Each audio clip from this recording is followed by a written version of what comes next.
करायचं स्मरण. जय जय रघुवीर समर्थ. श्री समर्थ कृप. एक सुंदर असा बोध, एक सुंदर असं श्रवण आपल्याला प्राप्त करून दिलेलं आहे. या श्रवणाच्या माध्यमातून उत्तमच सामर्थ्यसुद्धा समर्थांनी पुरवलेलं आहे. बघा, प्रत्यक्षपणे भाग कसा दिलेला आहे. ज्याप्रमाणे आपल्या आयुष्यामध्ये, आपल्या जीवनामध्ये ज्याप्रमाणे जन्म झालेला आहे त्याप्रमाणे मृत्यू हा नक्कीच आहे. म्हातारपणी सुखात कसं राहायचं, म्हातारपणी आनंदी कसं राहायचं, आणि त्यासाठी बघा सुखात राहण्याचे काही सिक्रेट्स आहेत. प्रत्यक्षप्रमाणे आपलं बालपण, आपलं तारुण्यपण आणि आपलं म्हातारपण, ज्याप्रमाणे बघा प्रत्येक गट त्याचप्रमाणे आपण जीवन जगत आहोत.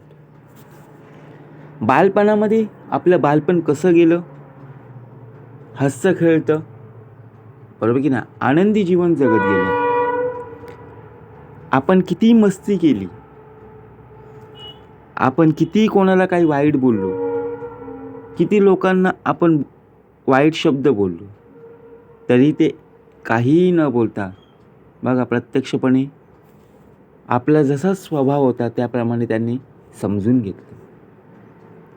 कारण ज्याप्रमाणे आपले लहान मुलं असतात बघा, आपण जर त्यांच्यावर जर संस्कार केले नाही तर उद्याचे होणारे जे प्रत्यक्षपणे बघा तरुण वयामध्ये जे बालपणामध्ये मुलींना शिकवावं लागतं, तेच जर आपण ज्ञान, तेच संस्कार जर मुलांना शिकवलं नाही तर शेवटी तरुण वयामध्ये म्हातारपणी शेवटी ते पाहायला मिळतेच. प्रत्यक्षपणे भाग कसा दिलाय पहा. म्हातारपणी तुम्ही तुमच्या स्वतःच्या कायमस्वरूपीच्या निवासस्थानी कायम राहिलं पाहिजे ना. आता आपला जन्म जिथे झालेला आहे तिथेच आपण आहोत ना. ज्या घरामध्ये आपण आपलं बालपण, आपलं तरुणपण आणि आपलं म्हातारपण तिथेच आहे. जरी कोणीही नसलं तरी आपलं बघा, त्या आपण बेडवर बसलेलो आहोत किंवा एखाद्या जमिनीवर बसत आहोत, तिथे सर्व आपले विचार, आपलं मन संपूर्णपणे आपलं बालपण आठवत असतं. बालपणामध्ये ज्या ज्या गोष्टी झालेल्या आहेत, तरुण वयामध्ये जे जे गोष्टी झालेल्या आहेत त्या आपण त्याचा विचार करत असतो, जीवनाचा आनंद घेत असतो. मी लहान असताना काय खेळत होतो, मी लहान असताना कोणाकोणाशी बोलत होतो, ते विचार आपल्या मनामध्ये येत असतात प्रत्यक्षपणे, जेणेकरून तुम्हाला तुमच्या स्वतंत्र जीवनाचा आनंद घेता येईल. आपण कोणावर अवलंबून राहायचं नाही, बरोबर नाही. प्रत्येकाचं जीवन हे वेगवेगळं आहे, कोणी कोणावर अवलंबून नाही आहे, बरोबर की नाही. ज्यावेळी जन्माला आलो त्यावेळी प्रत्यक्ष आपण कोणावर अवलंबून नाही, आपल्यासोबत कोणी आलं नाही आहे, आपण एकटेच आलेलो आहोत आणि एकटेच जाणार आहोत. तर जीवनाचा आनंद बघा प्रत्यक्षपणे आपल्यालाच प्राप्त करून घ्यायचा. तर त्या जीवनामध्ये आनंद कसा घेता येईल, ज्याप्रमाणे बघा आपण कुठल्याही कार्याला जी सुरुवात करतो, त्या कार्याची सुरुवात करत असताना आपण आपले प्रतिष्ठित व्यक्ती, जी कर्ता आहे, जी जबाबदारी व्यक्ती आहे, त्यांना विचारूनच करत असतो. म्हणून कुठलंही वचन देत असताना त्या वचनावर प्रत्यक्षपणे ठाम राहिलं पाहिजे, बरोबर की नाही. आपण आपल्या मुलांच्या वचनावर अवलंबून असतो, मुलं असतील, मुली असतील, परंतु त्यांना मिळालेले संस्कार, त्यांना मिळालेली शिकवण ही उत्तमाची आहे की नाही हे प्रत्यक्ष पाहणं खूप गरजेचं आहे. कारण वृद्ध काळात ते तुमची सेवा करतील की नाही करणार त्याचा तोची जाणे. कारण काळ बदललेला आहे, वेळ बदललेली आहे, त्यानुसार आपण कोणत्याही प्रकारे कोणत्याही आधारे अवलंबून राहायचं नाही. बरोबर की नाही? कधी कधी इच्छा असतानाही ते तुमच्यासाठी काही करू शकत नाही. म्हणजे विचार करा, प्रत्यक्षपणे कसा भाग दिलेला आहे. ज्याप्रमाणे तुमच्या मित्रांमध्ये अशा लोकांचा समावेश असतो की ज्यांना तुमचे जीवन आनंदी पाहायचं आहे. त्याचबरोबर आपले मित्र असतात. आपले मित्र प्रत्यक्षपणे बघा, एखाद्या रस्त्याने जात असताना कोणी आपलं परिचयाचं मिळालं, कोणी आपले मित्र मिळाले, बरोबर की नाही? मित्र भेटले की आपण परस्पर संवाद साधत असतो की नाही? लगेच चार चौघं एकत्र येतात आणि गप्पा गोष्टी रंगल्या जातात. त्यामध्ये आपल्याला आनंद प्राप्त होत असतो. कोणी कोणाचं सांगतं बघा, बालपणाचं सांगतं, कोणी तरुण वयातलं सांगतं, परंतु त्या गोष्टी ऐकायला आणि अनुभवायला खूप चांगलं वाटत असतं. कोणी कोणाचं सुख सुखाच्या गोष्टी, तर कोणी कोणाच्या दुःखाच्या गोष्टी सांगत असतो. परंतु त्यावेळेला जे एकमेकांना मदत करत असतात ना, तेच खरे बघा. प्रत्यक्षपणे संकटाच्या वेळी धावून येणारा जो मित्र आहे, प्रत्यक्षपणे बघा कसा भाग दिला. स्वतःची तुलना कोणाशीही करू नका. आपण एकमेकांची तुलना करत असतो कोणाशी कोणाला बघा.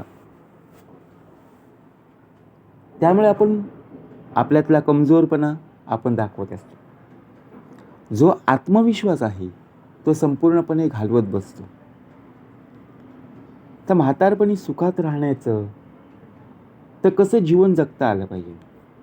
आपण कोणाकडूनही कोणती अपेक्षा करायची नाही. का सांगितलं बघा, आपण जर अपेक्षा ठेवल्या आणि त्या जर अपेक्षा पूर्ण झाल्या नाहीत, तर शेवटी आपल्या मनाला काय होणार? दुःख होणार की नाही? जेवढं आपल्याला जमतं तेवढं आपण करता यायला, त्यातच खरं सुख आणि समाधान. आपण आपल्या बघा, जेव्हा आपण लहान होतो तेव्हा आपण जास्त खेळलो नाही. परंतु आता या वृद्ध काळात बघा, वृद्ध काळात प्रत्यक्षपणे नातवासोबत आपण खेळत असतो. त्यामध्ये आपण आयुष्य घालवत बसतो. खूप आनंदाचं आहे ना. कारण ज्यावेळी आपण लहान होतो तेव्हा आपण अभ्यास करण्यामध्ये आणि मस्ती करण्यामध्ये आपण दिवस घालवले. तो क्षणच वेगळा होता. परंतु प्रत्यक्षात जर पाहिलं तर बघा, आपण एकमेकांच्या आयुष्यामध्ये ढवळाढवळ करत असतो. ते न केलेलेच बरं. कारण त्यांनासुद्धा त्यांचं आयुष्य आहे, ते त्यांच्या पद्धतीने त्यांना जगू द्या. आणि ज्याप्रमाणे तुमचं आयुष्य आहे ते तुमच्या पद्धतीने स्वतंत्रपणे राहू द्या. त्यावर कोणाची मक्तेदारी नको. ज्याप्रमाणे तरुणपणामध्ये बघा, बालपणामध्ये आपलं बालपण कसं गेलं आपल्याला माहीत नाही. खूप मजा आली, कारण तो भूतकाळ होता ना. वर्तमान काळ बघा, प्रत्यक्षपणे तारुण्यपणामध्ये संपूर्ण बालपणामध्ये जे होतं ते शिक्षणामध्ये संपूर्ण निघून गेलं, खेळण्या बागडण्यामध्ये निघून गेलं. तारुण्यपणामध्ये ज्यावेळी आलो त्यावेळी प्रत्यक्षपणे नोकरी, व्यवसाय आणि संसार प्रपंच. आणि वृद्धापकाळात म्हातारपणी ज्यावेळी आपण पदार्पण करू त्यावेळी काहीच नाही ना. जे आपण कमवलेलं आहे त्यावरच ना, बरोबर की नाही? म्हणून काय करणं आहे हे महत्त्वाचं आहे. आधी प्रपंच करावं नेटका, मग घ्यावे परमार्थ विवेका. प्रपंच करूनही परमार्थ करता यायला हवा, त्यातच खरी मजा आहे. आपण सहजतेने म्हणतो, परमार्थ कधी? रिटायर झाल्यावर परमार्थ करा. आपल्याला अशी शिकवण प्राप्त होते, मित्रांच्या संगतीने प्राप्त होते. परंतु कोणी पाहिलंय तोपर्यंत आपण असू का नसू. म्हणून काय करा ते आत्ता करा आणि जाते घडी आपली साधा. म्हणून प्रत्यक्षपणे आपल्याला सुखात आनंदी जीवन जगायचं आहे. बघा, ज्यावेळी आपल्या मुलांना, आपल्या प्रत्यक्षपणे नातवांना खरी गरज असते, त्यावेळी आपण त्यांना मदत करता यायलाच हवी. जर त्यांना मदत केली नाही, त्यांच्या अडचणी जर दूर केल्या नाही, शेवटी बघा प्रत्यक्षपणे त्यांच्यापासून जर दूर राहिलं, तर प्रत्यक्षपणे त्यांना मदत जर केली नाही तर स्वतःलाच रड होईल. आपण काय करून बसलो. म्हणून प्रत्यक्षपणे प्रत्येकाला स्वतंत्र दिलेलं आहे, जीवन जगता यायला हवं.